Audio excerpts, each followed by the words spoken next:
Поиски ухтинки Натальи Баскаковой приостановлены из-за морозной погоды. Напомню, женщина ушла из дома 2 января, и до сих пор ее судьба неизвестна. По предварительной информации, ее вместе с 2 мужчинами видели в районе Первых Воднинских дач.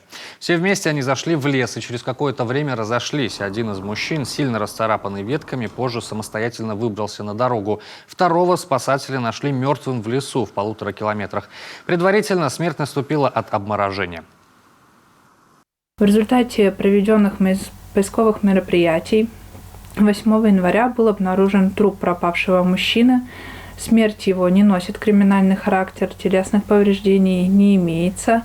Непосредственной причиной смерти является переохлаждение организма.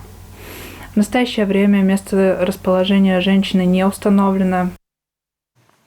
Поиски женщины продолжались 5 дней. Отряды Ухта-Спас и Спаскоми, сотрудники полиции, волонтеры прочесали 4 квадратных километра.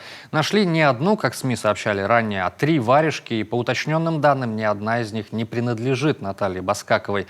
Поиски пропавшей женщины будут продолжены после морозов, сообщили Юргану в отряде Ухта-Спас.